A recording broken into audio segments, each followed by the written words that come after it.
हर महादेव। मैया भवानी की, हमारे सनातन धर्म की सभी देवी देवता को चरणों में कोटि कोटि प्रणाम हो। सभी गुरु भाई बहनों के चरणों में कोटि कोटि प्रणाम हो।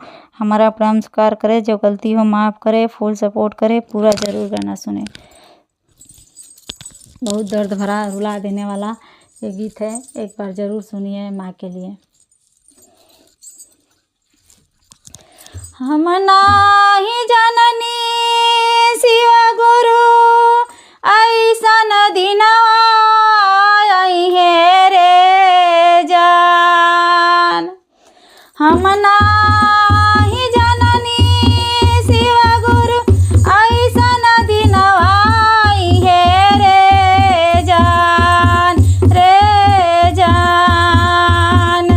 हम नाही जननी शिव गुरु ऐसन दिनवा है रे जान, रे जान। होइत बियाहवा पुतवा बदली है रे जान, होइत बियाहवा पुतवा बदली है रे जान।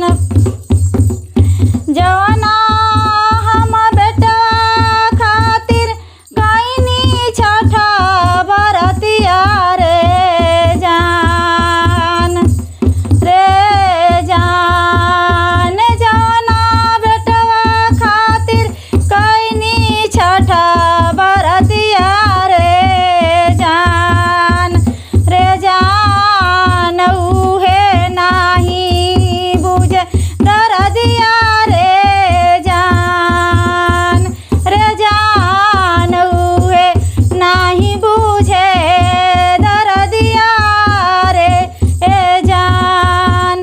जवना बेटवा खातिर हम कइनी खराज उतिया रे जान, रे जान। जवना बेटवा खातिर कइनी हम खराज उतिया रे जान। उहे नाही बुझे दरदिया रे जान, रे जान। उहे नाही बुझे दरदिया रे जान। आइते बुढ़ैया थकल शरीरिया रे जान, आइते बुढ़ैया थकल शरीरिया रे जान।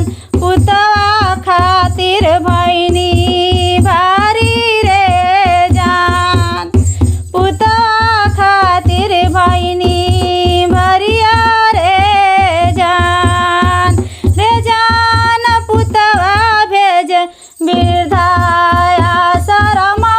रे जान, रे जान। पुतवा भेज वृद्धाश्रमवा रे जान। माई माई कहला बबुआ सुतला चरवा रे जान।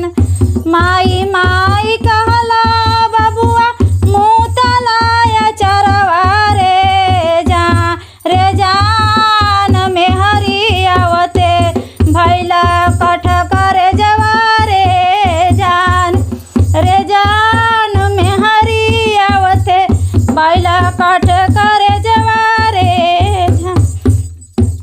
हमरो बतिया